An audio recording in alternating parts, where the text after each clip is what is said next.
Hi friends, in today's first business standard editorial, it is titled Plan B for Tariffs and it is talking about the tariff issues with the US and the recent introduction of investigation by the USTR department.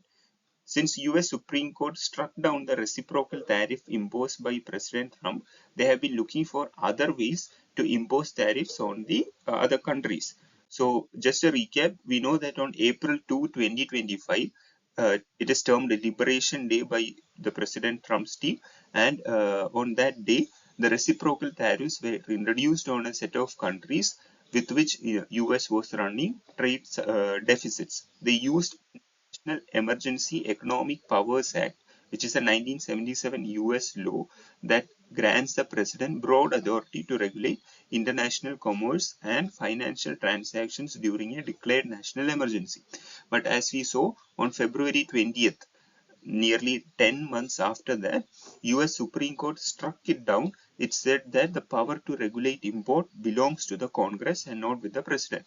By this time, the US had already made individual trade deals with many countries, including India, which was under negotiation. The future of all this is still unclear. And on February 24, 2026, on the same day the US Supreme Court struck down the reciprocal tariff, President reintroduced tariff Section 122 of the Trade Act, which is a 1974 US law that grants the president temporary authority to impose import surcharges up to 15% or quotas to address the balance of payment deficit or when the dollar value is dropping.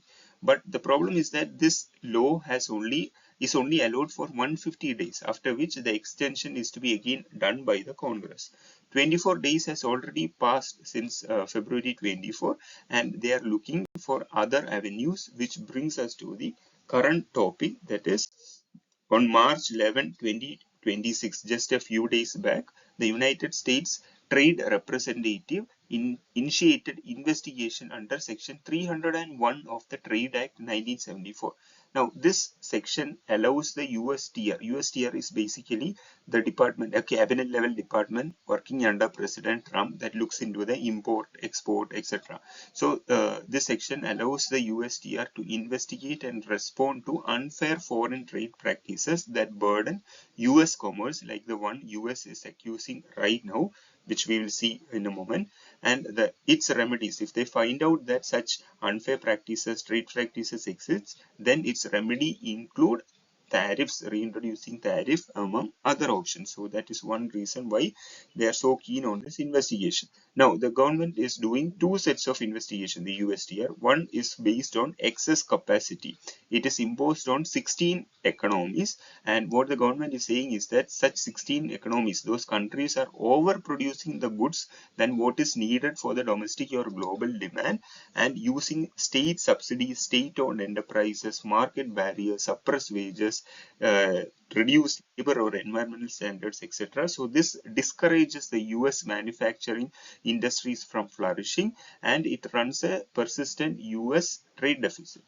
Now, industries they are mentioning includes aluminium, automobiles, battery, chemicals, electronics, machine tools, steel, and transportation equipment. And then the second investigation is forced labor. It is imposed on 60 economies, and together the 60 economies account for nearly 99% of the US imports. Now, forced labor, the US accuses that such countries fail to impose or enforce bans on importing forced labor produced goods, and the US law prohibit the imports of such goods or manufacturing by forced labor. Now, this tariff show has been produced and directed by the US, has been running continuously for almost a year now. A sustainable plan B for tariff mechanism is yet to be found by the president's team, the latest of which is this investigation.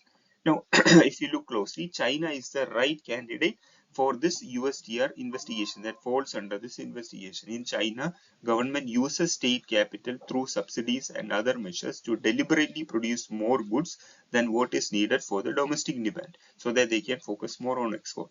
And it has policies. Now, this is a weird thing. A country has policies that keeps its domestic demand low, which is very awkward. Like people are forced to save more money. We know that people in China, rural people come to the urban places to work in factories, but such rural people are restricted from using public services in the urban areas. So they are forced to save up more money to meet unforeseen circumstances, so that, and also they spend less money because of this factor.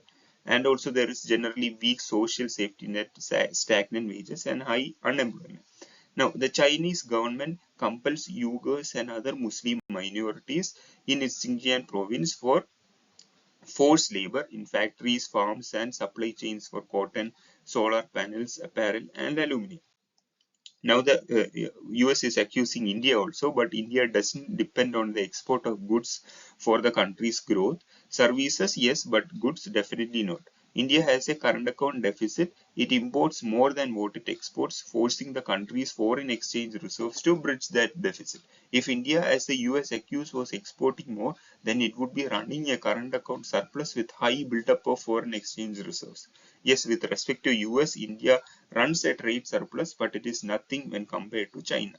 India has plenty of labor available, such that it is finding it difficult to give employment for them, at least, let alone forced labor. So in summary, the USTR investigation is just another sale for the US to reimpose its tariff, but nonetheless, India must continue to negotiate with US for a good trade deal. Thank you.